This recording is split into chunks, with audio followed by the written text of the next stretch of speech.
Acho que já estamos ao vivo. Sim, estamos.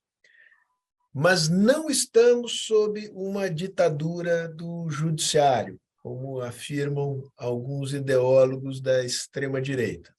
Sim, estamos diante de novas ameaças à democracia. Sim, estamos diante de movimentos extremistas que, não tenhamos dúvida, têm como seu último desígnio substituir a democracia por um regime que acabará por coagir as nossas liberdades e os nossos direitos.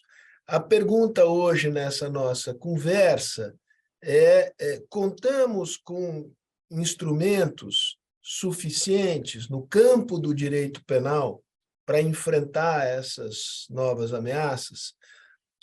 Há o risco de que, ao utilizar a persecução penal para combater os extremismos, nós acabemos por ferir, talvez de morte, alguns direitos e liberdades fundamentais que caracterizam a democracia. São estas as questões desta manhã. Para discuti-las, nós temos três pessoas aqui. O Oscar vai fazer o papel de moderador, mas eu tenho certeza que ele não deixará de emitir as suas opiniões. Eu começo pela professora Helena, eu misturei o Helena com Regina, saiu Helena. Helena Regina Lobo da Costa, advogada, mestre, doutora e livre docente em Direito Penal pela Faculdade do Largo do São Francisco, foi pesquisadora na Goethe University em Frankfurt, e no Max Planck, Instituto Max Planck, na Alemanha. É autora de diversos livros, entre eles Dignidade Humana e Teorias da Prevenção Geral Positiva. Também recém-chegado da Alemanha, a Helena não recém-chegou, ela esteve na Alemanha há alguns anos. O Alaor recém chegou da Alemanha, mas não chegou ao Brasil, parou no meio do caminho, ficou em Lisboa. Ninguém vai te acusar de mau gosto por isso, Alaor.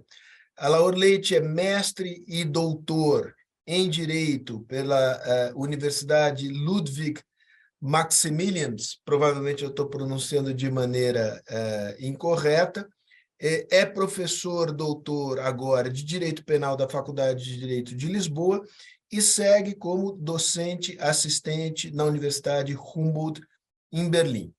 Por último, mas não menos importante, Oscar Vilhena Vieira, conselheiro da Fundação Fernando Henrique Cardoso, professor de Direito Constitucional e de Direitos Humanos da Escola de Direito da Fundação Getúlio Vargas, é autor de A Batalha dos Poderes, da Transição Democrática ao Mal-Estar Constitucional, Companhia das Letras, 2018. Peço um minuto, licença de vocês, para mostrar e agradecer o apoio das empresas que patrocinam o ciclo anual de seminários da Fundação Fernando Henrique Cardoso. Em nome da Fundação, eu queria agradecer a todas e a cada uma delas. Sem maiores delongas, eu passo a palavra ao Oscar e provavelmente desligarei aqui a minha câmera, mas vocês não se livrarão de mim tão cedo. Eu estarei aqui assistindo atentamente a essa conversa. Bom debate. Bom dia a todas, a todos. Um enorme prazer estar aqui com vocês. Queria agradecer especialmente o Sérgio, que é sempre sensível a esse debate. A Fundação tem como um dos seus pilares a discussão sobre a democracia e, evidentemente, que nesse contexto de autocratização que muitos países no mundo vêm enfrentando, essa discussão me parece crucial. Então, gostaria de agradecer à Fundação, na pessoa do Sérgio, por estar abrigando essa conversa. Né? Ninguém melhor do que a Helena e o Alaor. Já vou retirar todos os protocolos, são duas pessoas muito queridas, amigos muito queridos, para discutir isso, tá? Para discutir não só o sistema geral de proteção da democracia, mas com uma ênfase sobre o emprego das ferramentas penais como um mecanismo de proteção, se não da democracia como um todo, pelo menos dos ataques que lhes são feitos por grupos mais extremados, né? Como todos nós sabemos, é muito antiga essa preocupação que se tem em defender a democracia. Eu digo que ela é tão antiga quanto a própria ideia de democracia, tá? Os gregos pensavam sobre isso, eles temiam particularmente os demagogos, tá? Assim como nós hoje tememos os populistas. Eu não estou nem colocando aqui as forças, vamos dizer, autoritárias em si, né? Mas aquelas forças que são capazes de atrair a população, de atrair, de seduzir o eleitor para que tome decisões irracionais contra os seus próprios interesses, contra a sua própria liberdade. Essa preocupação perspassa, acho que todos os autores democráticos, o Rousseau tinha muita clareza disso, né, de como a democracia pode evitar que ela própria crie uma armadilha na qual sucumba. Tá? E o Sérgio falou que eu sou professor de direito constitucional, aí não dá para perder um pouco os vícios disso. Tá? Essa era a preocupação fundamental de Madison e da sua geração, que, na realidade, fundam a República moderna, a República representativa, a democracia representativa, e o grande temor era, sobretudo, com a tirania das maiorias. Tá?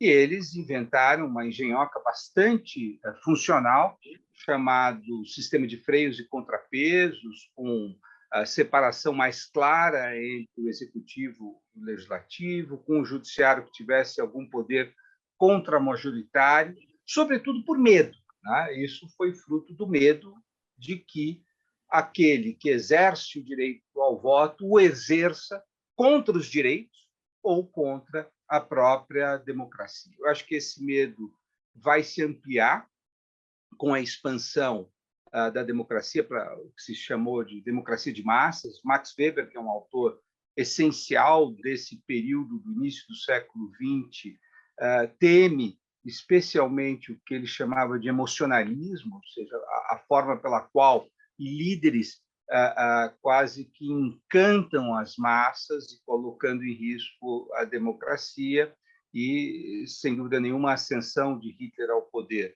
ainda que não tenha sido linearmente democrática, mas por intermédio dos mecanismos constitucionais e do voto, trazem isto que era um fantasma que rondava a democracia de massas para a realidade. Né? Os resultados nós não precisamos aqui discutir, e a reação foi a criação de um sistema, vamos dizer, de defesas da democracia muito forte. Né? A Lei Fundamental de 1949, alemã, traz isso. Né? Esse sistema é composto por diversas ferramentas, as cláusulas pétreas, robustos direitos constitucionais, direitos que podem ser restringidos quando deles se fizer uso abusivo, uma corte constitucional bastante robusta, né?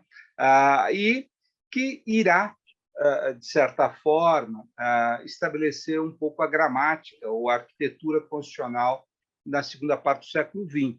Tá? Então, países como Portugal, Espanha, países que deixam regimes autoritários, assim como o Brasil, a África do Sul, passam a adotar o que eu chamaria de modelo de democracia defensiva, ou seja, com vários mecanismos contramajoritários, preocupados com esta questão da erosão democrática pelo voto. Tá? Agora, entre esses mecanismos, inaugura-se um conjunto de ferramentas dentro do direito penal, ou seja, a criminalização de certas condutas que são compreendidas como anticonstitucionais ou antidemocráticas. A Alemanha vivenciou isso de uma maneira mais contundente, tá? Mas essa legislação foi adotada por muitos países. O Brasil também adota, em substituição à Lei de Segurança Nacional. Né? Eu vou fazer uma inconfidência aqui, porque Helena e a Laor, nós fazemos parte de um grupo não público, mas um grupo de colegas, de companheiros acadêmicos, que tem trabalhado muito com essas questões. Essa até é a razão pela qual nós os convidamos para fazer parte aqui, e que teve uma participação importante na confecção dessa peça legislativa, né, que é a Lei de Defesa da Democracia. Dito tudo isso, acho que para que a gente tenha um contexto, nenhum de nós aqui é ingênuo de que o direito penal salva a democracia. Não é essa a discussão, né? Desde cientistas sociais do peso, Lipset, do Przeworski, do nosso querido Limonge, tem estabelecido as correlações, né? Onde, evidentemente, nível de renda, padrão de vida tem um impacto, ou tem uma correlação muito forte com democracia. Tá? Então, as bases sociais da democracia não estão em julgamento aqui. O que nós gostaríamos de provocar os dois, eu vou começar primeiro pela Helena, tá? É com a discussão sobre o emprego do direito penal. Quer dizer, nós tínhamos uma lei de segurança nacional, todos nós sabemos de onde ela vinha, quais eram os seus defeitos. O Brasil talvez tenha demorado muito a adotar uma lei de defesa do Estado Democrático de Direito, o fez há 2 anos, um pouco menos do que isso, e essa legislação que poderia ter sido empregada paulatinamente para nós entendermos as suas consequências, de repente ela vai ter que arbitrar uma final de Copa do Mundo decorrente dos ataques do dia 8 de janeiro. Ou seja, é uma legislação que de chofre pega um mega problema pela frente. Então, eu gostaria de provocá-la, Helena, para entender qual é a sua percepção sobre o emprego do direito penal na proteção da democracia, ainda que nós saibamos do seu papel, um papel reduzido não a salvar a democracia, mas a conter, sobretudo, os grupos que empregam violência, ameaçam de uma maneira mais extremada. Bom dia a todos, a todas que nos assistem. Eu quero iniciar agradecendo muitíssimo à Fundação FHC pela oportunidade de participar desse debate tão importante, com um tema tão fundamental para o Brasil na atualidade. Dizer da minha honra de estar ao lado aqui do Sérgio Fausto, que tem promovido atos, ações muito importantes à frente da Fundação FHC. Eu tenho acompanhado com muito entusiasmo esses debates em diversas áreas. Quero agradecer muitíssimo ao professor Oscar. O Oscar é uma pessoa que me ilumina desde os bancos da faculdade. Eu me lembro de muitos eventos promovidos pelo Centro Acadêmico 11 de Agosto, em que ele e a professora Flávia Piovesan palestraram diversas vezes na sala dos estudantes, e desde então eu tenho acompanhado o Oscar, tudo que ele escreve, a Flávia também, claro, é uma grande referência. Então, para mim, Oscar, estar aqui ao seu lado hoje além de uma oportunidade de aprender muito, uma honra, porque, de fato, você é uma pessoa que me orienta em termos axiológicos, em todo esse âmbito do direito constitucional, dos direitos humanos, desde sempre, uma figura muito importante na minha formação. E igualmente honrada por estar ao lado do Alaor Leite, esse grande penalista que tem se dedicado de forma muito profunda a temas relevantíssimos do nosso direito penal, trazendo contribuições muito importantes ao Brasil, com esse olhar formado na Alemanha, mas que sempre se preocupa em fazer a transição da forma adequada, em levar em consideração as características do nosso país, do nosso direito, da nossa história, e que tenho certeza, Laura, de que agora, como professor em Portugal, você vai abrilhantar ainda mais o pensamento no direito penal de forma agora muito mais global. Enfim, acho que o Oscar já conseguiu pontuar várias questões importantes aqui para a gente iniciar um debate, mas o que eu acho fundamental é que o direito penal, o uso do direito penal nesse âmbito de tutela da democracia, se é que a gente poderia falar em tutela, é um paradoxo permanente, porque o direito penal, e já foi destacado pelo menos desde a ascensão de Hitler ao poder, é o instrumento usado por regimes autoritários, ditatoriais, totalitários para se impor e se manter no poder. Hoje em dia não existe mais uma ditadura que se estabelece sem usar pelo menos um simulacro de direito penal, um simulacro de direito. E é o direito penal que é usado para perseguir inimigos, para calar dissidentes. Então, toda vez que o direito penal for usado nesse âmbito da política, da discussão política, da dissidência, da crítica, nós precisamos ser extremamente rigorosos com esse uso, porque é um uso que representa necessariamente um sinal vermelho. Mas, por outro lado, será que o instrumento dentro do Estado Democrático de Direito, que se apresenta como o mais rigoroso, não poderia ser usado exatamente para defender a própria democracia, que é um pressuposto sem o qual nenhum direito fundamental consegue subsistir? Então, acho que esse é o grande dilema permanente de se usar o direito penal. O direito penal, ele tende sempre ao abuso, ele tem que ser sempre contido, e nesse âmbito ainda mais. E, obviamente, isso não é fácil, é uma tarefa extremamente complexa, né? O Dahrendorf já dizia que o populismo é simples, a democracia é complexa. Então, a gente está aqui no âmbito de uma discussão extremamente complexa. O que eu vejo que aconteceu no Brasil, nesses fatos relacionados ao 8 de janeiro, é que nós tivemos uma certa sorte no azar, como diriam os alemães, né, Laura? O Glück im Unglück, porque apesar de a gente ter enfrentado, ou estarmos enfrentando, porque todos os processos ainda estão em andamento, esse problema não se encerrou, algo que foi extremamente chocante e que, a meu ver, colocou, sim, em perigo as nossas instituições democráticas, né? Porque ver os três símbolos físicos mais relevantes dos nossos poderes, né? Do poder legislativo, do executivo e do judiciário, invadidos por uma horda destruindo esses ambientes, foi assim, muito difícil, muito chocante, foi uma surpresa muito grande, mas no meio dessa situação, nós tivemos a felicidade de ter uma legislação que tinha sido reformada, como o Oscar já disse, há pouco tempo, trazendo os crimes contra o Estado Democrático de Direito.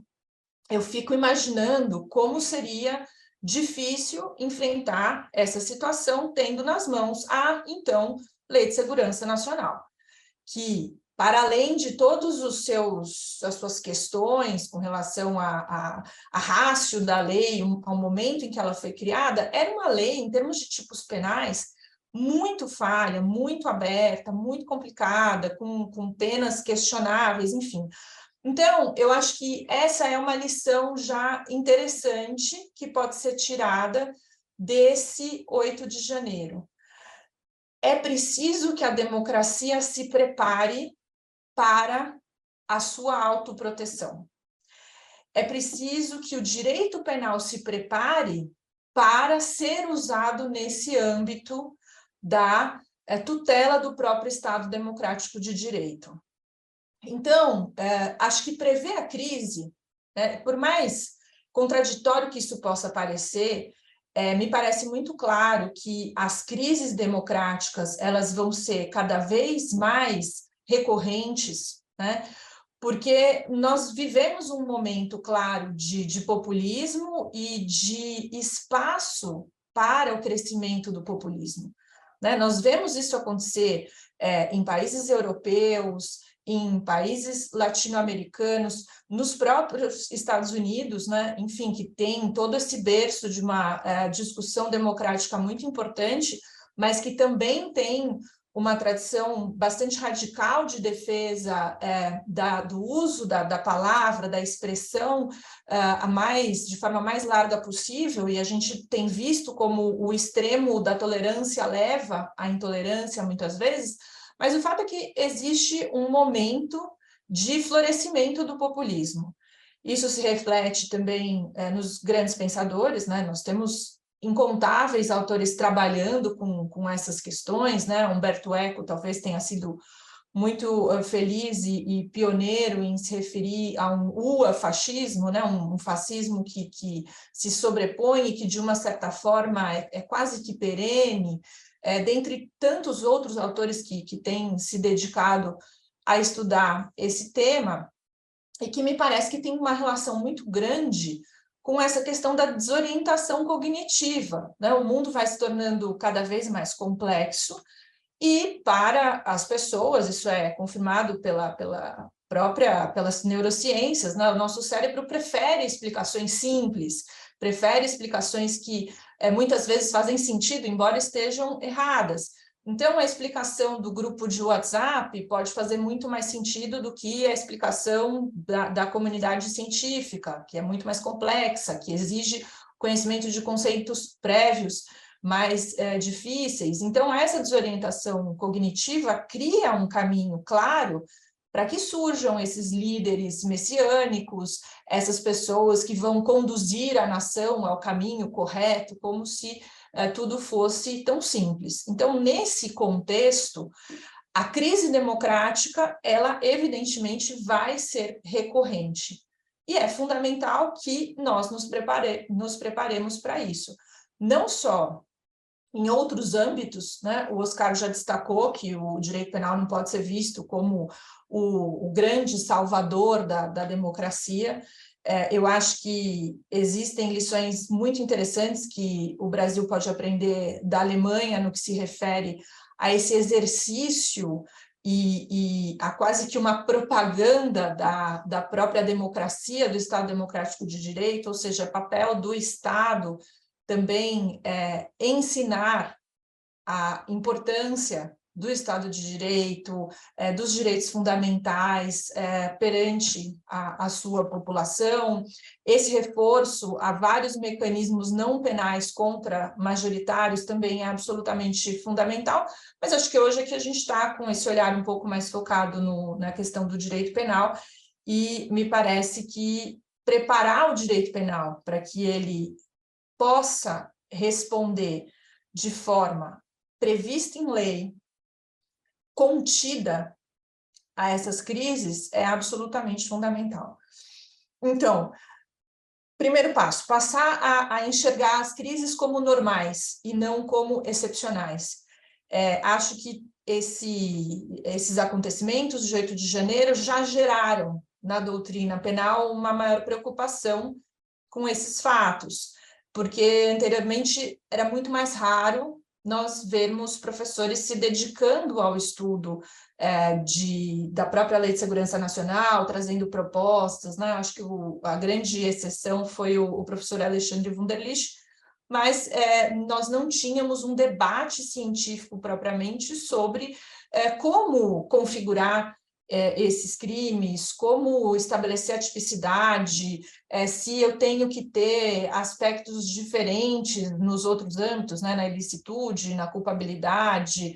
Acho que, especialmente nos crimes específicos contra o Estado Democrático de Direito que nós temos hoje no nosso Código Penal, existe uma necessidade fundamental de entender onde se inicia a conduta, porque a gente tem condutas de tentar, né? Tentativa é um conceito específico no direito penal. Aqui a gente teve uma autonomização da tentativa no tipo penal, então isso traz dificuldades técnicas. Acho que é muito importante a doutrina discutir e fornecer um cabedal, um arcabouço para que, quando os tribunais venham a aplicar essas figuras, eles estejam respaldados em discussões prévias, que são feitas, evidentemente, sem levar em consideração quem é o réu, quem é o investigado, a que linha ideológica ele pertence, e isso, com certeza, traz um aporte muito importante de segurança na aplicação desses delitos. Mas, para além disso, eu acho que tem uma série de questões processuais que precisam ser muito bem estabelecidas.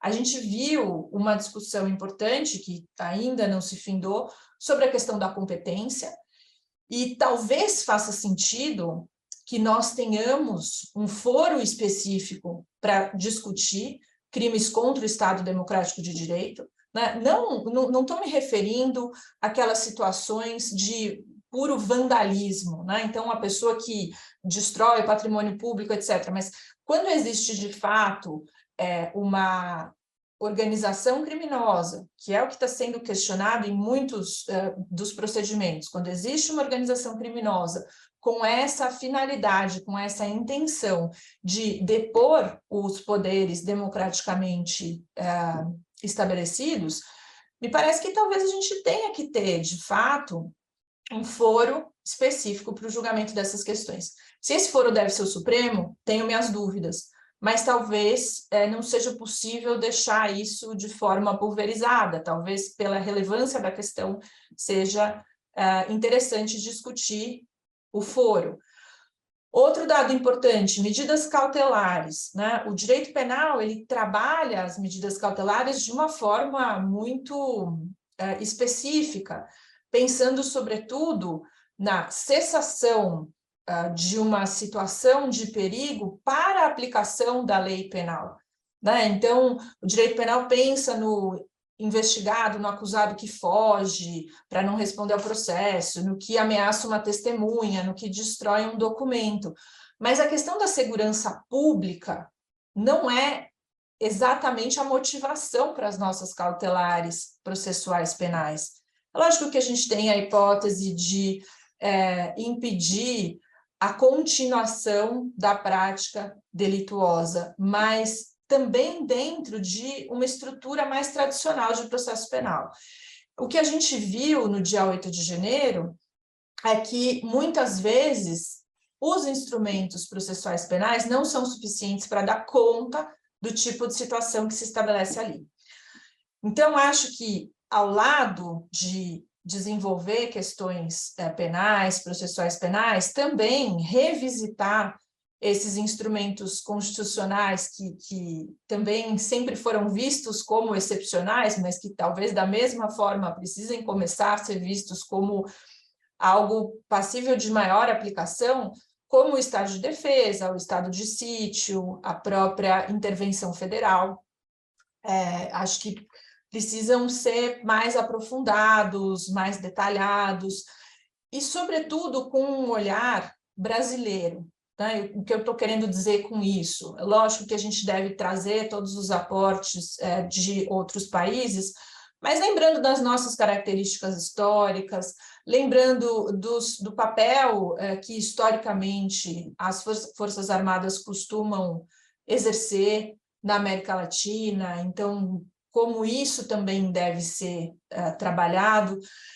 Mas acho que o fundamental, e eu não quero me estender demais, porque a ideia é exatamente a gente poder debater, é parar de tratar a crise como exceção, começar a entender que a crise vai ser cada vez mais recorrente e se preparar para a crise de forma mais aprofundada, porque com isso, quando a crise vier, nós conseguiremos lidar com ela dentro do Estado Democrático de Direito sem recorrer a meios heterodoxos, porque cada vez que eu busco proteger o Estado Democrático de Direito, violando direitos fundamentais, sem a adequada previsão legal, sem as hipóteses, sem os casos previstos em lei, eu acabo corroendo esse mesmo Estado Democrático de Direito. Então, acho que o fundamental é isso, prever as crises como algo recorrente,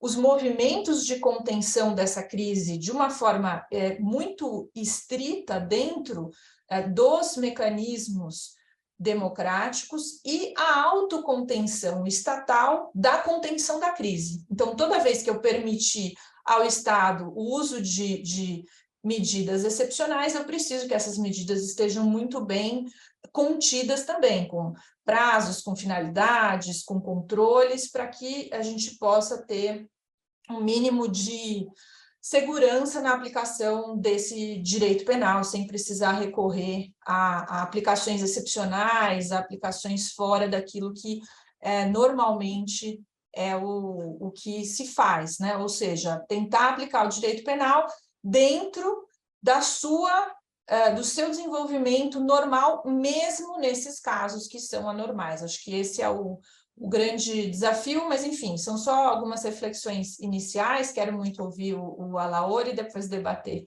com todos. Nossa, obrigado, Helena, fico muito feliz. E eu lembro de você, estudante de todo esse grupo, né? Um grupo muito forte, vários foram para o campo do direito penal. É impressionante a capacidade que o direito penal tem de seduzir pessoas inteligentes, né? Então, é muito bom tê-la aqui nesse debate hoje. Helena, eu vou já te apresentar uma pergunta para os debates, mas eu acho que é bacana porque você já vai se preparando, né? E uma das preocupações aí no finalzinho da sua fala foi, evidentemente, do emprego do direito penal em momentos de grande turbulência, né? E uma frase que você também disse antes, que o risco maior do direito penal é sempre dele se fazer um uso abusivo, né? De te perguntar se você tem visto, nesse processo de defesa da democracia que nós estamos presenciando no Brasil, algum tipo de uso abusivo, né? Tanto pelo Tribunal Superior Eleitoral, quanto agora no pós-8 de setembro, ou mesmo nos inquéritos que foram abertos no Supremo Tribunal Federal. Mas eu vou passar para o Alaor, e aí, se for pertinente, na volta, se você quiser enfrentar isso, eu acho que daria um pouco mais de clareza para quem está nos ouvindo, né? Porque você colocou dos temores, mas esses temores, eles, na prática, são merecedores de uma maior atenção por nossa parte, ou o nosso alívio da democracia ter salvo, então a gente tende a obscurecer algumas dessas partes. Então, eu queria te provocar um pouco sobre isso. Bom, doutora Alaor, obrigadíssimo por ter aberto aí um tempinho na sua agenda escolar em Portugal para conversar conosco sobre isso. Eu teria duas questões para te colocar, também para uma explanação mais geral. A primeira delas é sobre a própria Lei de Defesa da Democracia. Você foi uma das pessoas que participou intensamente desse debate. Como a Helena falou, nós demos no azar vamos dizer, do atoleiro que nos metemos, né, nos últimos tempos, ter uma lei que pudesse orientar a condução dessas investigações e apurações. Você poderia falar um pouquinho, primeiro, sobre essa lei, se ela atendeu, se tem vetos que foram colocados pelo Bolsonaro, que talvez tenham impedido algumas medidas que eram necessárias nesse período, né? E, se couber no tempo, você puder falar um pouco da experiência internacional. Quer dizer, Portugal tem uma lei que inspirou, em alguma medida, a nossa. A Alemanha não só tem a lei, como tem um escritório específico, um birô específico voltado à defesa da Constituição, né? Que, até onde eu compreendo, tem ações de inteligência, né? Nós recentemente vimos diversas prisões dentro dos corpos militares alemães, de grupos radicais, e as investigações passaram também por esses setores. Eu queria que você falasse um pouco da legislação brasileira, o que avançou, quais são ainda os desafios que nós temos e como isso funciona num país que tem uma democracia estável, mas uma democracia sob constante ameaça, né? Caro Oscar, Helena, Sérgio, a todos que nos assistem. Em primeiro lugar, talvez convenha dizer que a democracia brasileira passou por uma rara experiência de quase morte. Em geral, as democracias conhecidas como combativas ou militantes, para usar a tradução mais comum anglo-americana, nascem de uma experiência de morte e de renascimento.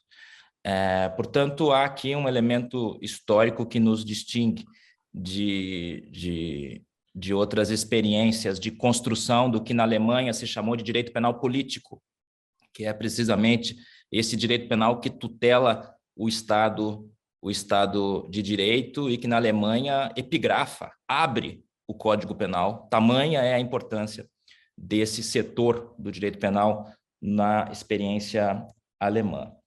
E essa experiência de quase morte brasileira talvez mereça ser explicada ou reconduzida ao que ocorreu antes de 8 de janeiro. 8 de janeiro talvez expresse com explicitude, plasticamente, um ataque físico e violento aos 3 poderes constitucionais, mas esse ataque físico é antecedido por momentos anteriores que são compostos, entre outras coisas, por ataques de natureza discursiva e por um completo desmonte institucional que possibilitou, entre outras coisas, um ataque frontal ao processo eleitoral. E o processo eleitoral, como se sabe, compõe o coração, o relicário de um Estado de direito e de uma democracia pujante. No caso brasileiro, nós conseguimos conviver enrubecidamente com a Lei de Segurança Nacional de 1983 até 2021. Este ano, a Lei de Segurança Nacional completaria 40 anos. Não tivesse sido reformada no ano de 2021 e substituída a Lei de Defesa do Estado Democrático de Direito, que introduziu um capítulo ao Código Penal brasileiro. No caso brasileiro, Oscar, a própria Lei de Defesa do Estado Democrático de Direito, veja só, foi um instrumento de democracia combatente. Pois a democracia brasileira, em sua fase mais ingênua, acreditou não precisar de uma substituição do paradigma da segurança nacional, acreditou não precisar de um escritório de inteligência destinado ao tema da proteção da Constituição. O próprio caminhar do que hoje conhecemos como ABIN é moroso e errático. Há uma fase entre 1990 e 1999 em que o setor nem sequer era regulado, até que chegasse a Lei 9.883 e regulasse a ABIN, cuja missão, entre outras coisas, é a proteção do regime democrático contra ameaças internas, está lá na lei da ABIN, mas a nossa fase ingênua da democracia fez com que pudéssemos conviver com a Lei de Segurança Nacional. Então, a substituição da Lei de Segurança Nacional foi um mecanismo de uma democracia se defendendo. Por isso, a democracia brasileira não é combativa, é combatente. E o fato de termos criado os mecanismos de defesa da democracia já sob ataque gerou boa dose de improviso institucional, de experimento. O que foi, como podemos hoje observar, recheado com sucesso. A democracia brasileira, sem um aparato jurídico institucional preparado para esse tipo de ataque às bases do Estado de Direito, conseguiu, sobretudo a partir da atuação do Supremo Tribunal Federal, do Tribunal Superior Eleitoral, defender a democracia. E a nossa Lei de Defesa do Estado Democrático de Direito, que pôde ser produzida e promulgada nesse contexto já turbulento, apesar disso, bastante bem construída no essencial, e, entre outras coisas, foi o que permitiu com que esses casos, mas não apenas do 8 de janeiro, já antes do 8 de janeiro, a ação penal 1044, do deputado Daniel Silveira, há toda a temática de natureza eleitoral, que também pode ser observada à luz da tentativa de abolição violenta do Estado de Direito, e há os atos culminantes do 8 de janeiro. E foi essa lei, que é um elemento de democracia combativa construída sob ataque e não para evitar o ataque. Essa é uma distinção fundamental. Eu diria que esse fator da construção de mecanismos combativos sob ataque, e a especificidade, na medida em que defesa da democracia é sempre um tema telúrico, por natureza, depende da biografia institucional e histórica de cada país. Aqui há um fator castrense, militar, muito presente, que também pode ser considerado uma especificidade do caso brasileiro. Então, essa lei de defesa do Estado de Direito, que foi promulgada, foi um instrumento de democracia combatida construído já sob ataque. Naturalmente, não sem grandes discussões. Havia na versão original um delito de comunicação enganosa em massa, que foi vetado pelo ex-presidente, e cujo veto deve ser submetido à deliberação congressual muito em breve. Havia também um dispositivo que autorizava a ação penal subsidiária de partidos políticos, em casos de inércia do Ministério Público, apenas para alguns delitos cometidos contra a rigidez do processo eleitoral. Este fator é também um fator específico do caso brasileiro.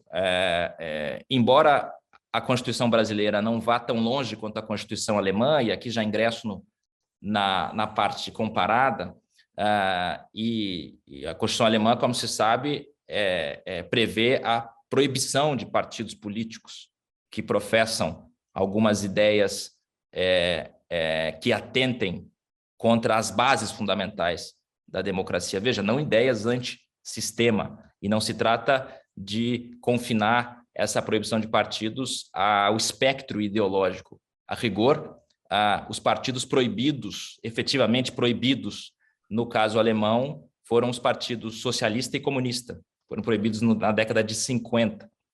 Esses foram os casos de proibição de partido político no caso alemão. A Constituição brasileira não vai tão longe, mas compromete o Ministério Público com o regime democrático, no artigo 127, e compromete medularmente os partidos políticos com o regime democrático, no artigo 17 da Constituição. Então, também a Constituição brasileira conhece esse elemento, esse comprometimento essencial de algumas instituições com o regime democrático.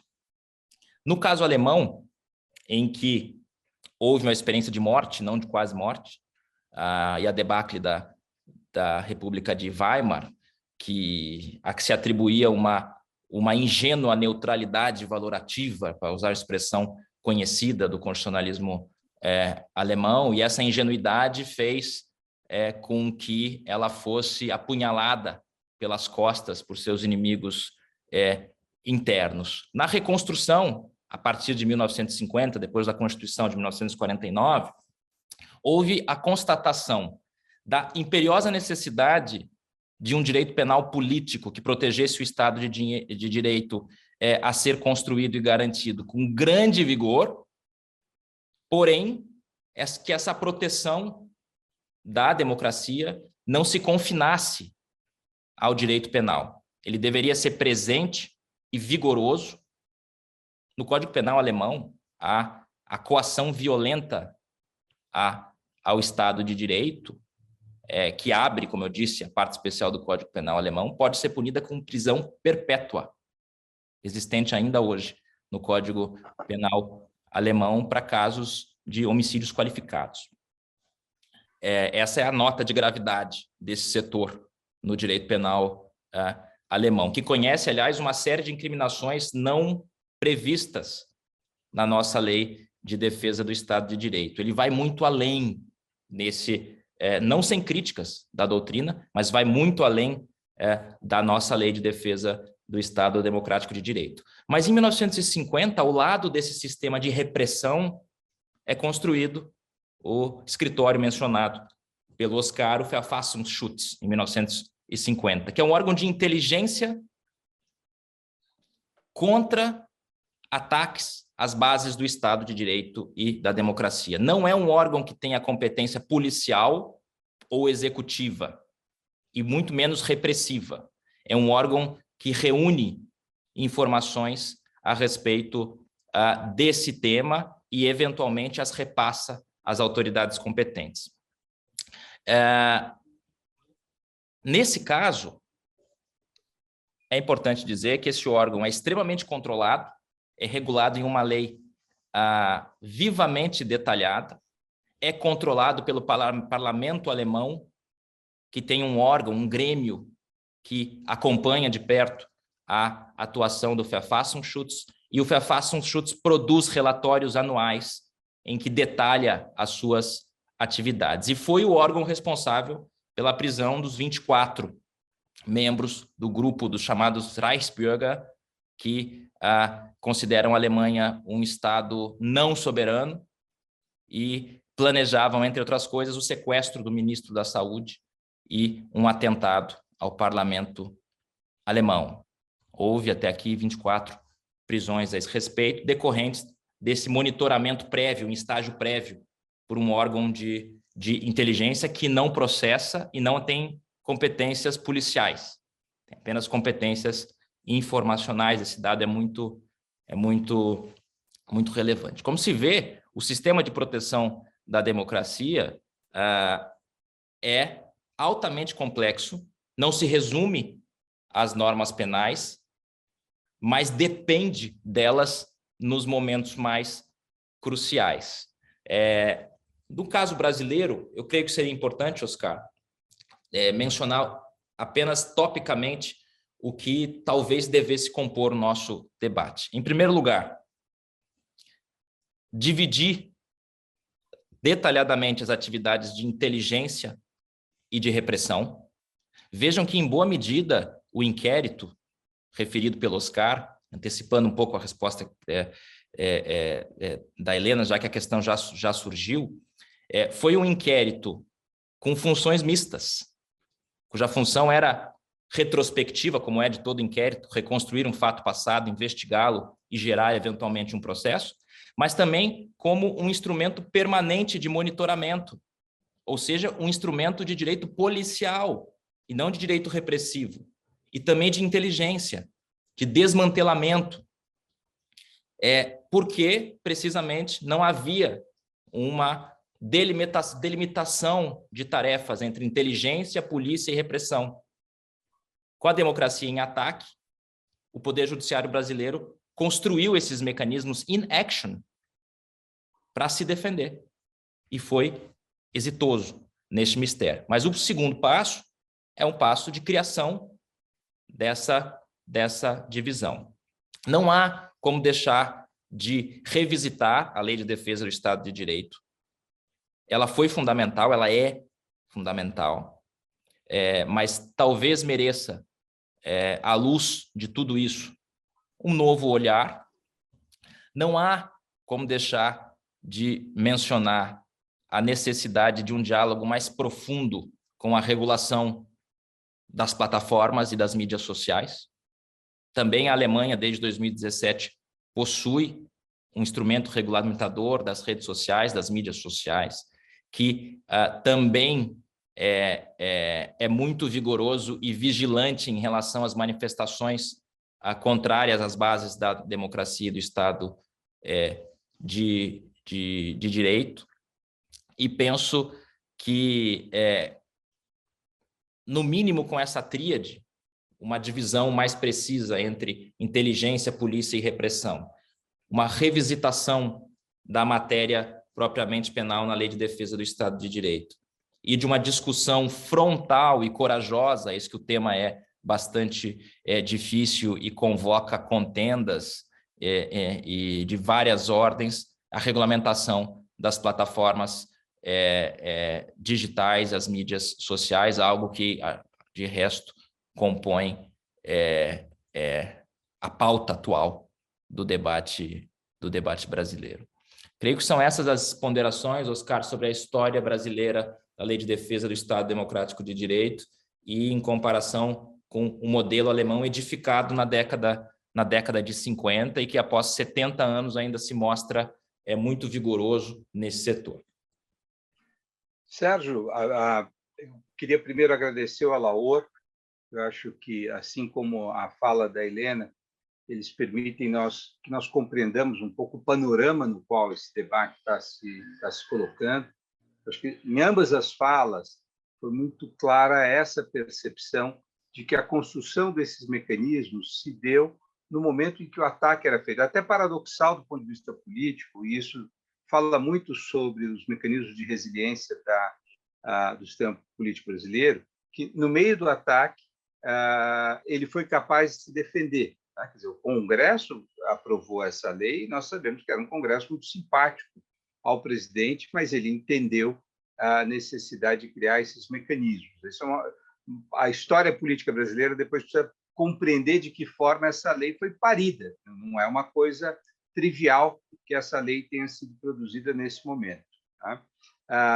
Mas, enfim, eu queria agradecer imensamente os dois pela essa primeira rodada e perguntar ao Sérgio se nós passamos já para uma rodada com as perguntas do público, e você faria isso, ou se você quer fazer uma primeira intervenção, porque eu tenho aqui 1 milhão de perguntas, mas eu queria passar... Eu me tornei um ombudsman, eu sou a voz do público nesse debate. E eu vou trazer algumas perguntas que surgiram, foram várias, que vão ao encontro das perguntas que você deixou plantadas aí para Helena e para o Alaor.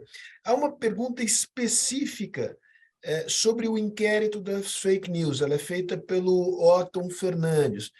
Ela dialoga, para usar o clichê atual, com a tua pergunta a Helena sobre onde teria havido abuso ou não teria havido abuso. Então, este é um caso a ser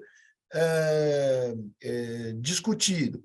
Há uma preocupação genérica, mas que foi aqui manifestada pelo Márcio Santana, que é professor da Universidade Estadual de Londrina, que é um pouco, digamos, fazer um papel aqui de comentarista esportivo. Quer dizer, como é que está a dinâmica do jogo?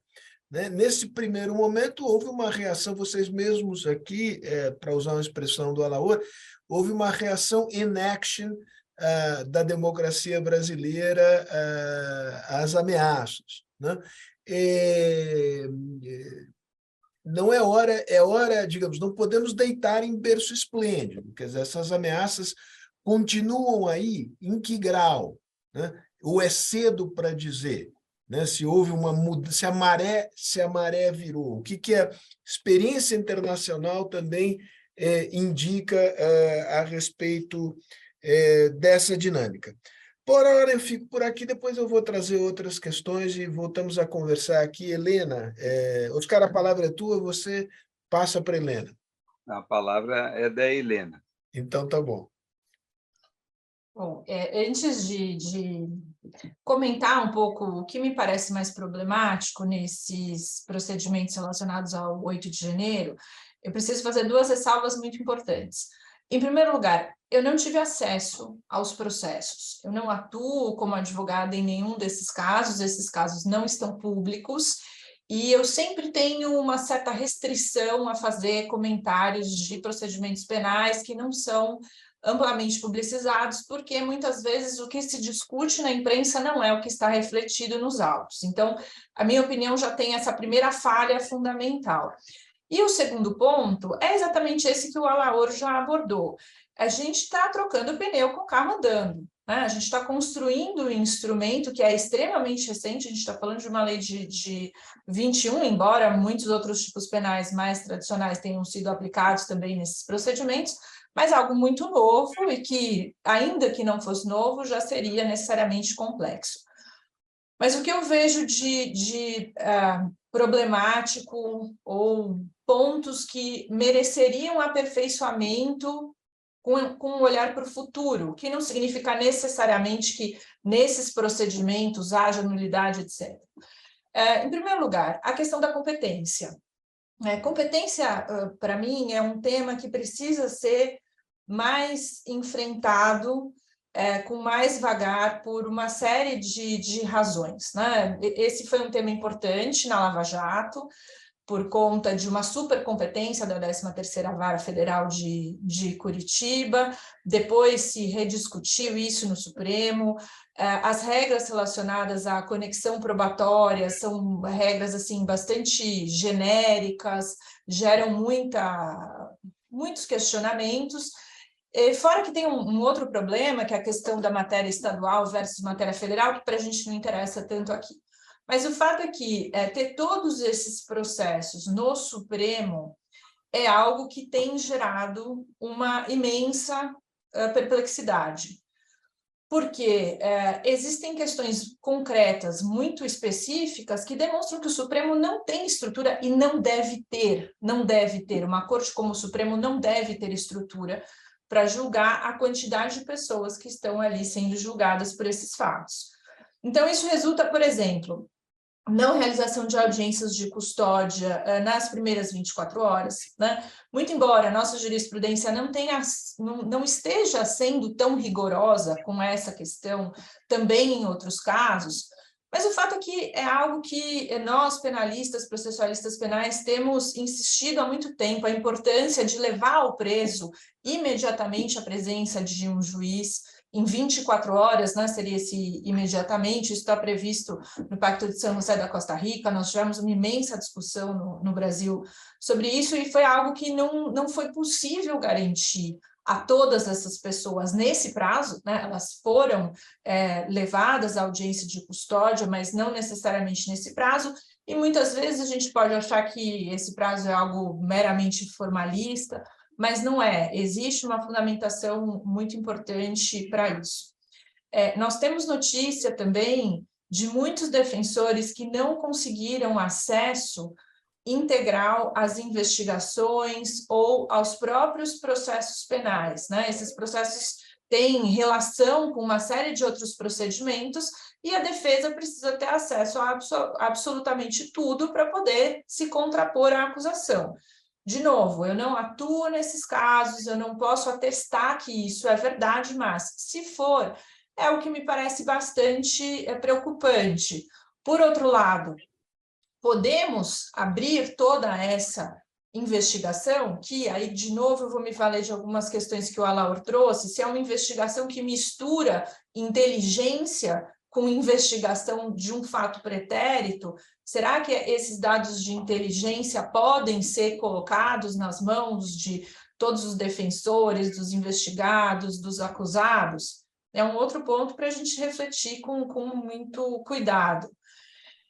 Temos questões relacionadas ao princípio acusatório aqui, né? O nosso processo penal vem caminhando claramente para se pautar por um processo no qual a acusação pede, a defesa se contrapõe e o juiz decide. Ou seja, no processo penal atual, o juiz não deve, por iniciativa própria, esponte própria, determinar a prisão de uma pessoa, determinar medidas cautelares.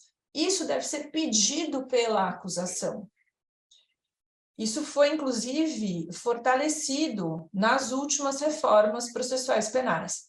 Mas nós sabemos que nos procedimentos que tramitam especificamente no Supremo Tribunal Federal, essas medidas todas ficam concentradas nas mãos da Procuradoria-Geral da República.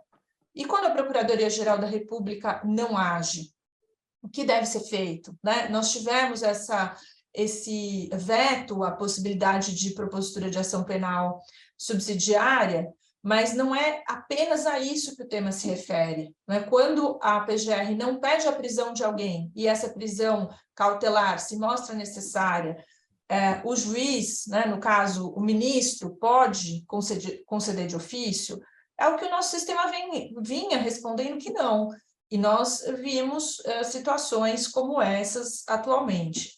Um outro problema se relaciona à individualização das condutas. Né? O direito penal, ele aplica uma sanção que é individualizada, direcionada a uma pessoa específica. Então, por conta disso, ele precisa conseguir estabelecer no seu procedimento a responsabilidade individual dessa pessoa. Não existe responsabilidade objetiva no direito penal. E é bastante difícil conseguir, em meio a tantas pessoas que, de novo, estão perante um tribunal que não processa como o dia a dia, muito embora logo a gente vai começar a reformular isso, porque a competência penal do Supremo vai se avolumando, mas que não tem como principal atividade individualizar condutas, ter esse olhar mais específico. Então, a gente sabe que isso também tem sido muito discutido. Então, enfim, são vários pontos que podem parecer formalistas, mas no processo penal a forma é muito importante, existe um aspecto fundamental de legitimação pelo procedimento, que, de novo, eu não posso atestar com todas as letras, porque eu não tive acesso ao processo, mas pelo que a gente vem acompanhando, tem tido um enfrentamento bastante problemático e que eu acho que, se a ideia é fortalecer esse arcabouço jurídico, a gente precisa enfrentar esses pontos específicos pensando em situações futuras. Bom, Sérgio, se você não quiser interferir, eu iria passar a bola vamos em frente. ao Alaor, né? Alaor, evidente, você reage como quiser, mas eu também gostaria de provocá-lo sobre o mesmo tema, né?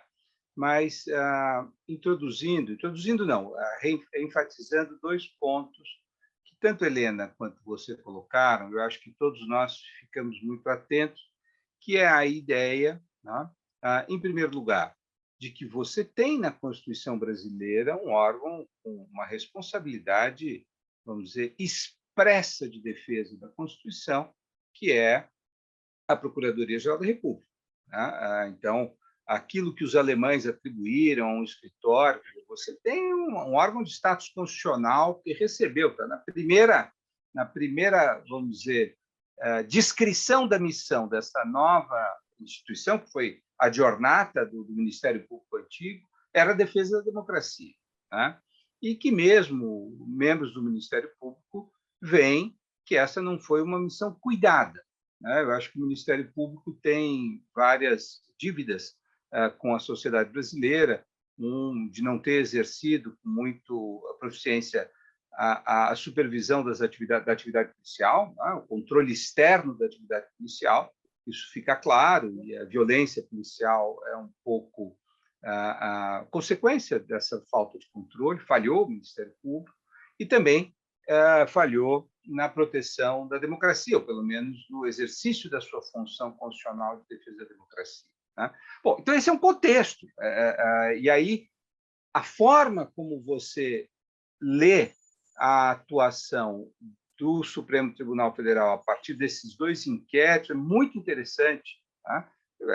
É uma ação subsidiária, né? Se você não tem, se a ABIN ela é um foco do problema, se a Polícia Federal foi cooptada, se o Ministério Público não age como esperado, quer dizer, a democracia não pode ser vista como um pacto suicida, para usar uma frase do Lincoln, do velho Abraham Lincoln, quando enfrentava a Guerra Civil. Quer dizer, se nós não suspendermos o habeas corpus, que era o que estava em discussão naquele momento, a vaca vai para o brejo, né? O Lincoln sabia disso, ele tomou medidas de democracia militante ali num conflito muito grande, né? E no contexto onde ele fala essa frase repetida 1000 vezes depois por outros autores, né?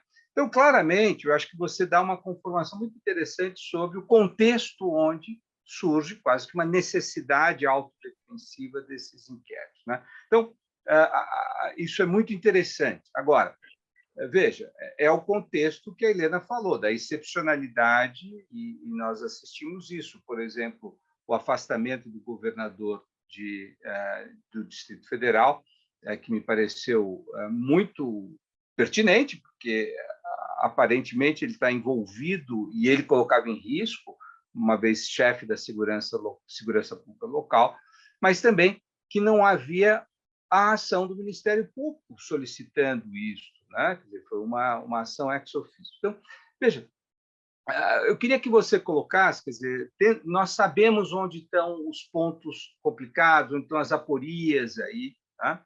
Mas de que maneira a doutrina da democracia militante, ela é uma doutrina que serve exatamente para alargar vamos dizer, os espartilhos da doutrina do direito penal, no sentido dando uma maior discricionariedade a quem tiver que aplicar a lei em momentos onde, por algum tipo de insubsistência institucional, a lei não está sendo aplicada.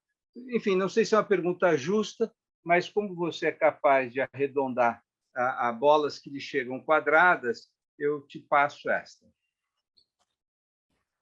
Oscar, ocorreu-me, enquanto você falava, e com base também na provocação que o Sérgio nos trouxe, que vem dos que nos assistem, ocorreu-me que talvez seja possível mencionar 3 fases da democracia brasileira nesse contexto. A primeira talvez seja a democracia ingênua, a democracia que acredita no projeto da Constituição de 88, sem edificar um modelo protetivo em forma de normas penais ou em forma de uma inteligência já desgarrada do que entre nós foi o SNI.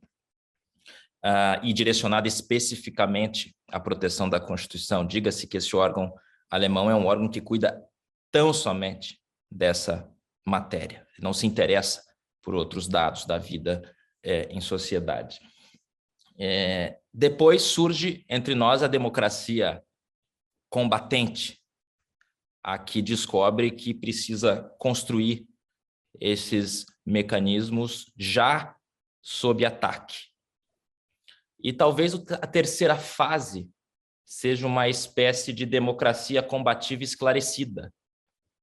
Uma democracia combativa que, recordando da ingenuidade que levou à quase morte, recordando que defender-se sem um aparato institucional previamente montado para isso, conduz também como todo improviso em qualquer setor, conduz a descompassos, consiga construir o que deveria ter sido construído no pós-88, e seja, portanto, combativa, porém esclarecida, que proteja o Estado de Direito dentro do Estado de Direito, que proteja o Estado de Direito sem desbordá-lo.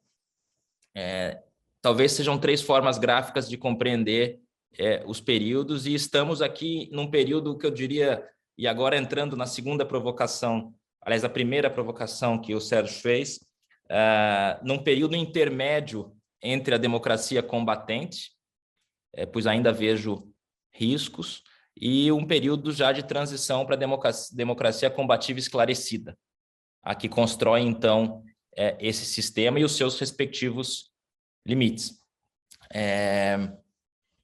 Com relação ao período em que nos encontramos, nesse período intermédio, talvez convenha recordar que um autocrata que teria sucesso alguns anos depois foi preso em uma cervejaria alemã em sua primeira tentativa de putsch. E o seu artífice da propaganda diria com esgar e com toda a abertura, antes de assumir o poder, no Terceiro Reich, que um dos aspectos mais risíveis da democracia de Weimar é que ela dava aos inimigos as armas com que eles próprios a apunhalariam. Durante esse período, a Alemanha teve a oportunidade de proibir o Partido Nacional Socialista, o que não fez. O que poderia ter sido uma decisão que alteraria o curso da história, como já disse um ex-presidente da Corte Constitucional alemã, Voskuhle. Nesse sentido, eu não acredito que um projeto tão capilar, tão espalhado, seja no seio da sociedade, seja em cada uma das nossas instituições, tenha desistido de seus propósitos.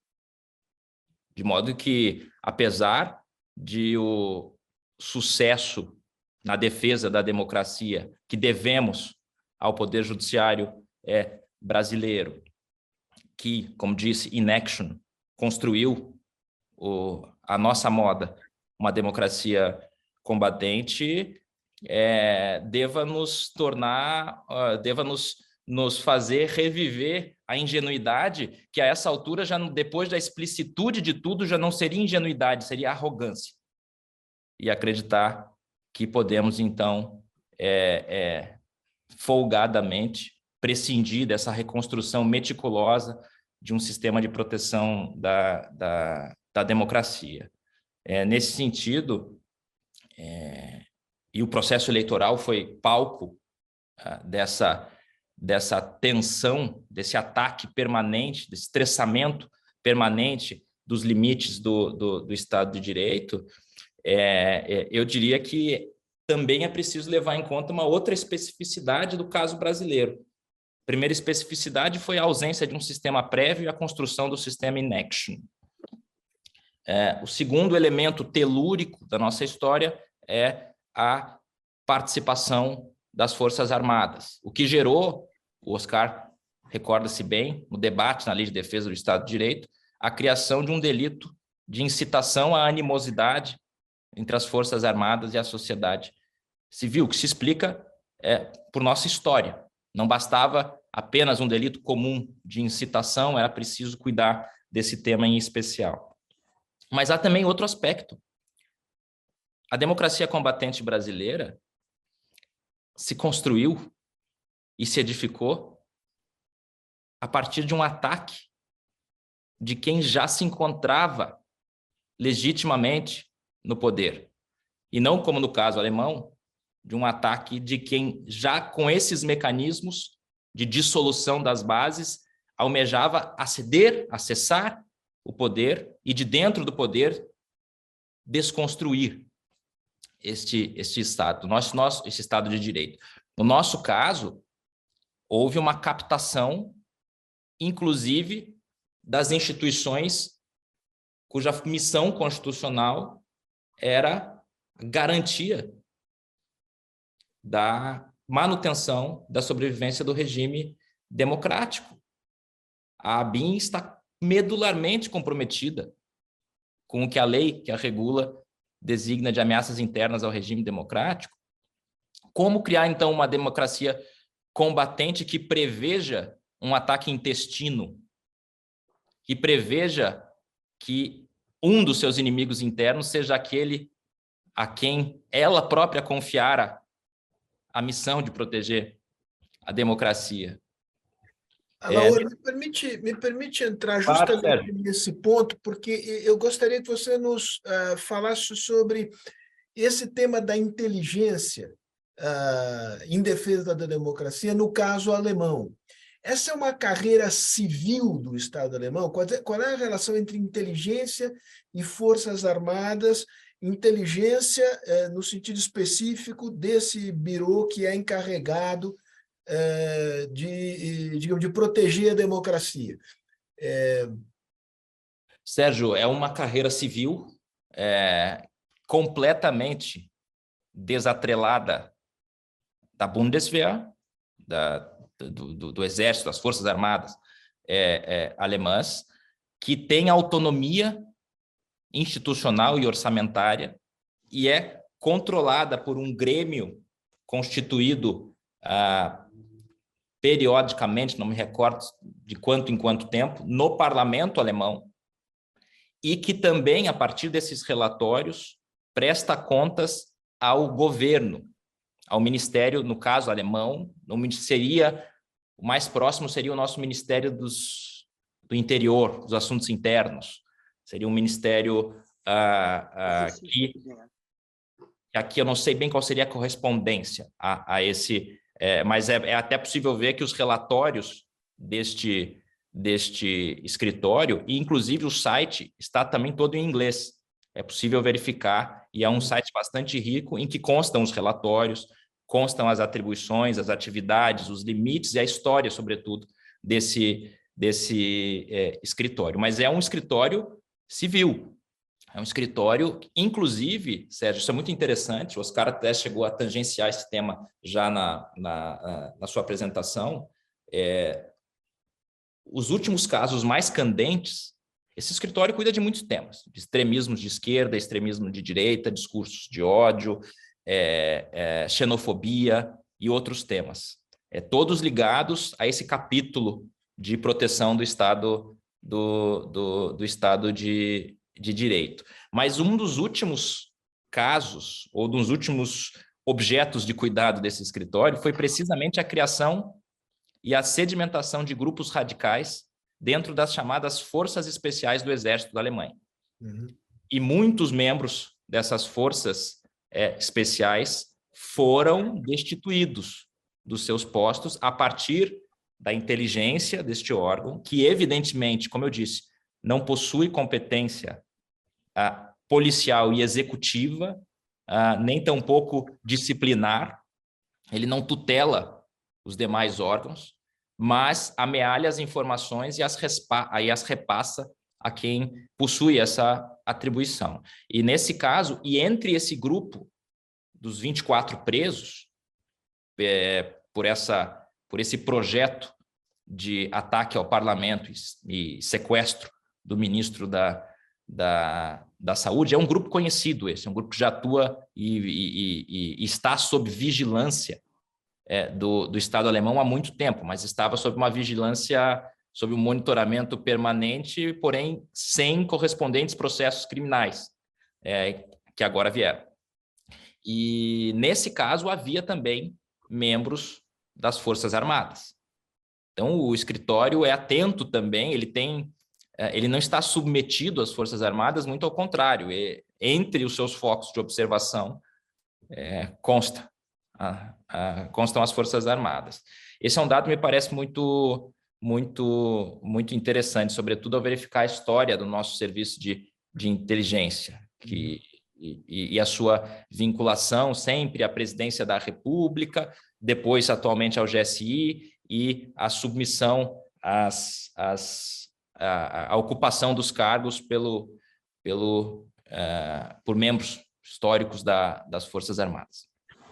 Oscar, se eu posso puder, fazer se eu puder só ele? complementar muito rapidamente o que o Alauro falou, tem uma questão interessante dessa experiência alemã que mostra muito como é relevante a construção desse aparato de forma prévia, que como esse acompanhamento desses grupos depende, obviamente, do uso de agentes infiltrados, o Tribunal Constitucional Alemão já discutiu, inclusive, sobre a atuação desses agentes infiltrados numa situação de um partido e na qual esses agentes teriam instigado a prática de atos antidemocráticos. Isso foi reconhecido como nulo pelo Tribunal Constitucional Alemão. Então, toda essa experiência, que não é uma experiência tranquila, ela vai sendo construída, também tem idas e vindas, acho que pode ser muito enriquecedora para o Brasil,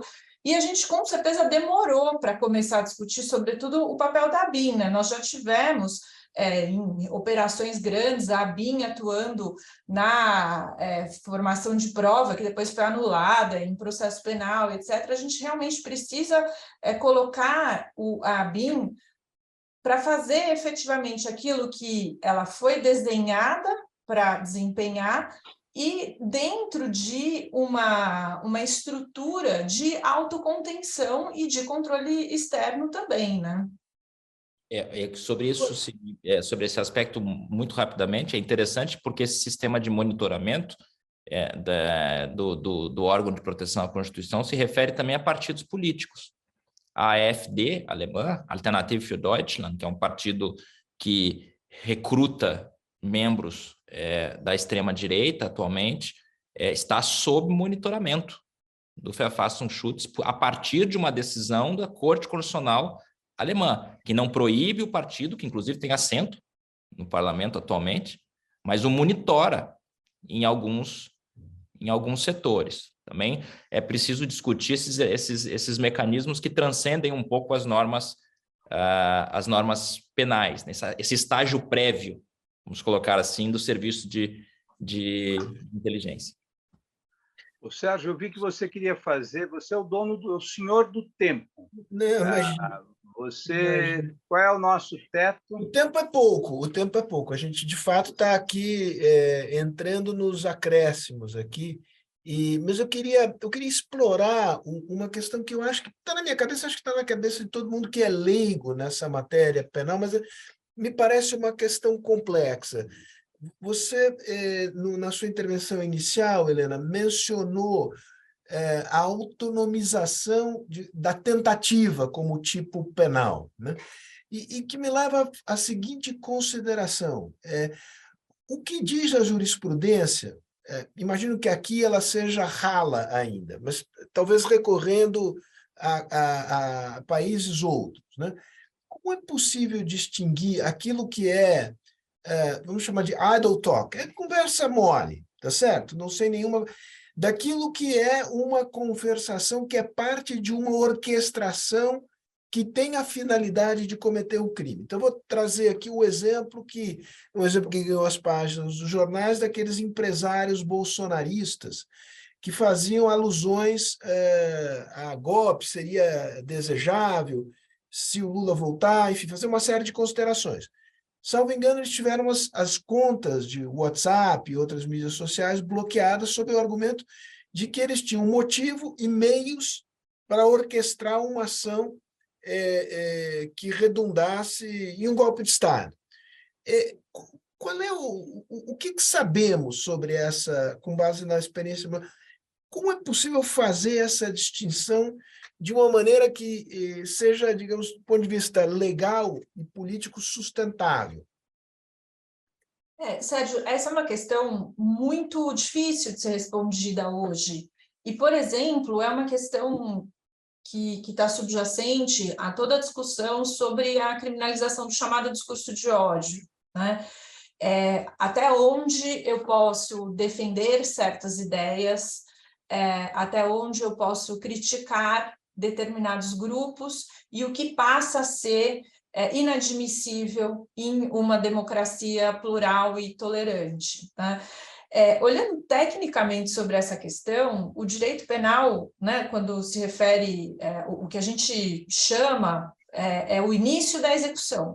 Quando que começa a execução de um delito e, portanto, qual é o momento em que o direito penal pode começar a atuar, ainda que esse delito não venha a se consumar posteriormente, ainda que se trate de uma tentativa. Embora, nesses crimes do Estado, contra o Estado Democrático de Direito aos quais eu me referi, a conduta é tentada porque, se houve, de fato, a abolição do Estado Democrático de Direito, não há por que se vislumbrar posteriormente a existência de um tribunal julgando as pessoas, porque o Estado Democrático de Direito foi abolido e a gente está numa situação de exceção.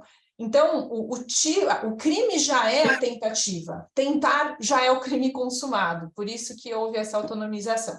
A gente tem uma série de critérios desenvolvidos pela doutrina, teorias objetivas, teorias subjetivas, teorias com base no bem jurídico, mas, na verdade, um marco fundamental qual é o comportamento que o legislador estabelece ali, quando ele pensa no crime, quando ele redige o crime, e acho que por isso que é tão importante a gente estar sempre olhando para a redação desses tipos penais e verificar se eles estão funcionando de fato na prática.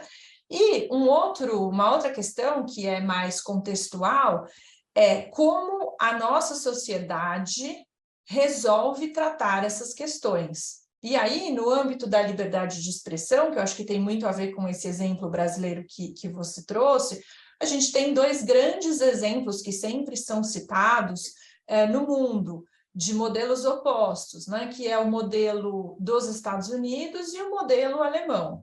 Nos Estados Unidos, eu tenho uma ampla margem de liberdade para expressar ideias, inclusive ideias violentas, e existe um limite que passa a proibir esse discurso quando eu, de fato, incito ou pratico atos violentos, né? Então, a violência seria o marco limítrofe de um modelo como o estadunidense.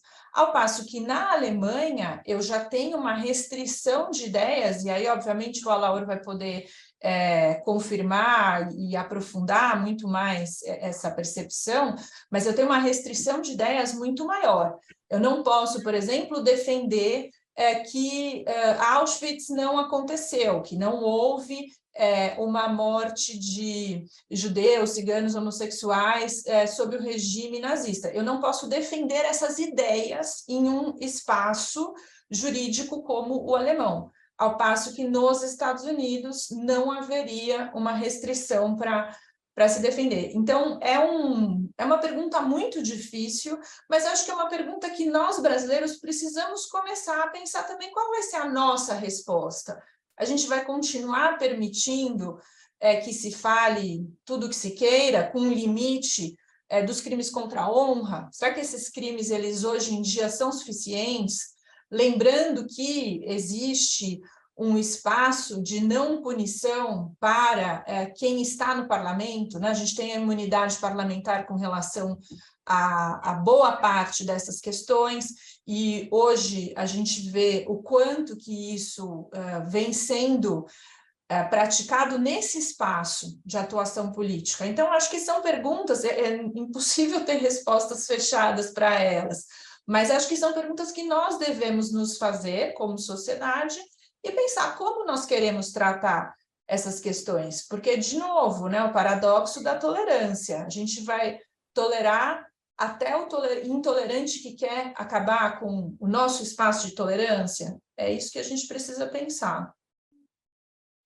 Alaô, então, Oscar, a gente precisa dar temos que fechar, tem um espaçozinho aqui para intervenções finais. Eu queria dar uma palavrinha também no final, rápida, não só para agradecer.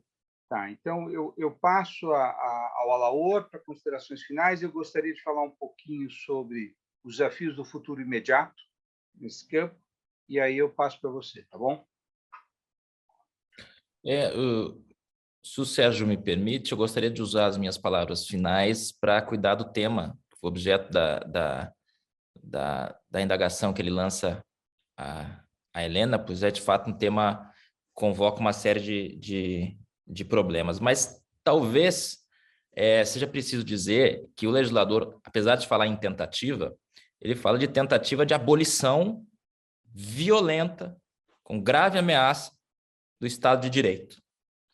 Ou seja, ele não proíbe a circulação do disparate, ele não exige têmpera e cuidado na circulação de ideias, ele não proíbe sequer o conteúdo da ideia, ele proíbe um ato tendente a abolir com violência ou grave ameaça o Estado de Direito, restringindo ou impedindo o exercício dos poderes constitucionais. Portanto,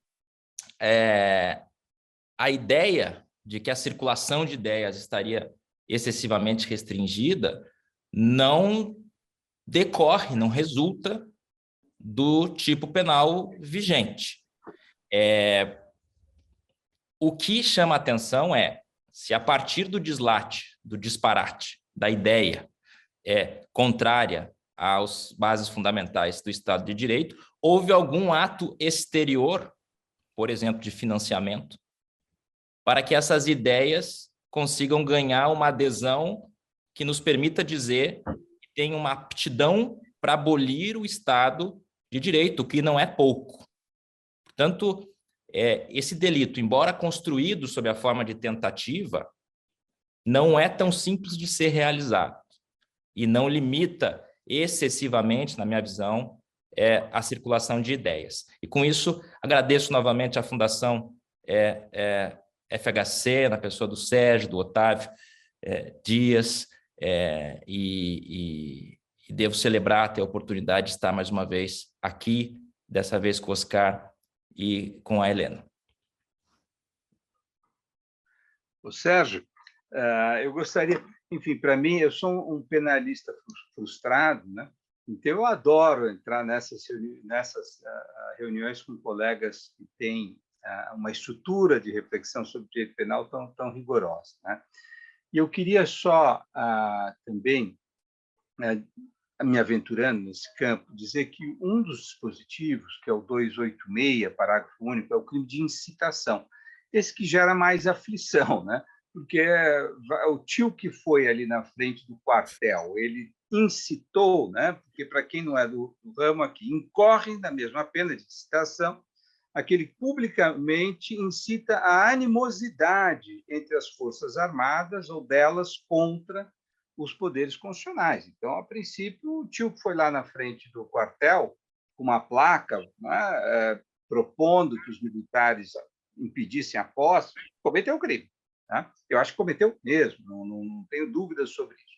Mas isso gerou uma certa... Você vê, aqui em São Paulo foram tirados da frente do quartel sem nenhuma consequência jurídica. Né? Correu-se lá, não, vão embora antes que possa. Lá em Brasília, muitos deles foram presos até em função do 8 de janeiro. Tá? Então, há uma dúvida sobre isso. Eu acho que é muito importante isso que o Alaor falou. Quer dizer, de um lado, né, o crime de abolição é um crime que depende de a grave ameaça ou de violência.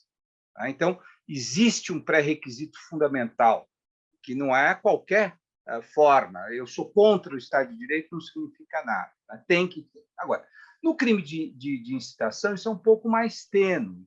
Agora, aqui é que faz sentido essa ideia de que esse tipo penal ele surge de um contexto e de um lastro histórico da intervenção dos militares na política brasileira. Né? Os nossos amigos Alfred Stephan, por exemplo, olha, foram 9 intervenções ao longo da República. Eu não sei no seu livro de história quantos você atribui aos militares interferências indevidas no curso da República Brasileira. Veja, agora, ninguém tem dúvida de que eles agiram muitas vezes além daquilo que são as suas competências constitucionais. Então, de alguma forma, eles têm uma ameaça latente. Por isso é que incitá-los pode ser algo perigoso.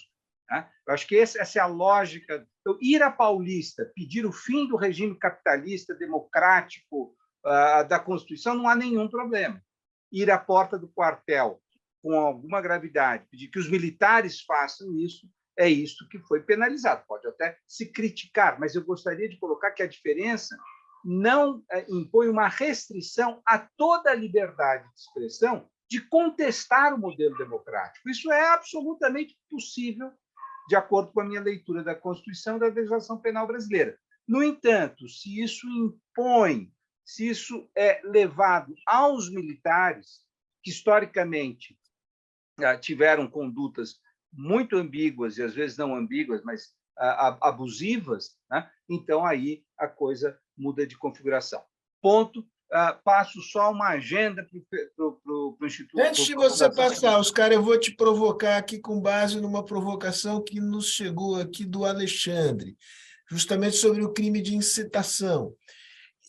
Incitação ex cátedra. Professores, e aqui o alvo dele eu acho que é a esquerda, que tem muito professor esquerdista na universidade. Digamos que uma pregação anticapitalista, revolucionária, né? E a gente sabe que pregação contra o capitalismo, em geral, a democracia vai de roldão também. Isso é crime de incitação ou não é crime de incitação e por quê? Tá, então os meus colegas podem depois me corrigir, mas não há nenhum problema que os maoístas, que os trotskistas, que os fascistas continuem pregando contra a democracia. Eu não vejo crime nesta prática. Tá? No Brasil, se você convidar os amigos fardados para que atentem contra os poderes civis, sim, você pode estar cometendo crime. Então, se você for lá com a sua foice e o martelo, se você for lá com outras, com a indumentária negra do fascismo, eu não vejo que a pessoa esteja cometendo crime. Se ele estiver juntando ou grave ameaça e violência, é um outro crime de abolição. Se ele estiver fazendo isso, incitando os militares, sim, ele estará cometendo um crime. Mas a Helena e o Alaor certamente poderão me corrigir se a minha interpretação for muito... Mas tem que ter uma correção rápida, porque os caras precisam terminar de falar e eu preciso dar um tchau para todo mundo aqui. Helena, Alaor. Não, acho que, em regra geral, é isso mesmo. Vou aproveitar aqui que eu peguei a palavra para agradecer. Foi uma alegria estar ao lado de vocês na manhã de hoje. A alegria foi nossa. Oscar, você ia dar uma agenda. Tá, então, só duas coisas. Eu acho o seguinte, Sérgio, nós temos uma agenda imediata. Tá? Nós temos, provavelmente, a votação dos vetos que o Bolsonaro impôs à Lei de Defesa da Democracia. Então, algumas das questões que foram colocadas aqui voltam ao Congresso Nacional imediatamente, portanto, seria importante a gente discutir vetos, né, para quem não tem isso. A segunda é toda a discussão sobre a regulação das mídias sociais, que porque grande parte das ameaças à democracia estão potencializadas por esse meio, tá? Então, isso volta à discussão, e aí é uma discussão sobre liberdade de expressão, que a Helena trouxe aqui, e que a gente vai ter que enfrentar. Tá? E há um problema, Sérgio, que eu acho que a Fundação, talvez a Fundação pudesse até ser mais instrumental, que é a discussão sobre militares. Tá? Nós, nos últimos 48 horas, tivemos decisão do Supremo Tribunal Federal que demarca a jurisdição para julgar militares que cometam crimes comuns, tá?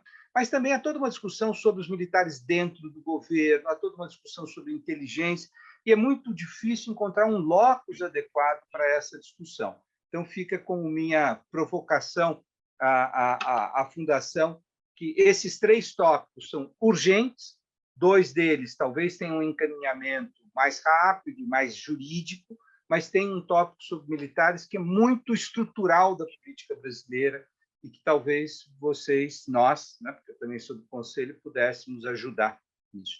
E, olha, muito obrigado, parabéns, queridos Helena e Alaor, desculpa, eu falto com o protocolo completamente quando eu falo de pessoas queridas. Então, obrigado pelo quanto vocês nos ajudaram hoje a compreender um tema tão complexo. Não é fácil defender a democracia. Rapidinho. Bom, primeiro, militares. Esse é um assunto sobre o qual nós estamos atentos. No dia 21, haverá um debate com Denis Rosenfield e Otávio Amorim. Não será o primeiro, não será o último. A provocação está mais do que acolhida. O tema de regulação das mídias sociais, a gente tem publicação sobre isso. Nós já fizemos, e você participou, acho que a Laor também esteve presente nesse debate, e nós vamos ter que voltar, porque ele é mais atual do que nunca. Discutir, digamos, estes mecanismos penais de combate às ameaças autoritárias é novo para a nossa agenda, mas a experiência de hoje mostra que a gente deve se deter, porque o tema é importante, o tema é complexo, porque a gente tem um time bom para jogar junto, você é o capitão do time, né, nessa matéria, e trouxe 2 craques aqui para conversar conosco hoje de manhã, Helena e Alaor. Uma conversa muito instrutiva, complexa, porque o tema é complexo, né? O autoritarismo é simples, a democracia é complexa, mas, além de muito interessante, acho que é uma conversa muito fluida, muito agradável, e eu fiquei muito contente aqui com o resultado. Então, isso é mais uma razão para a gente seguir em frente juntos. Então, olha, beijos, abraços a todos, e todas também, claro.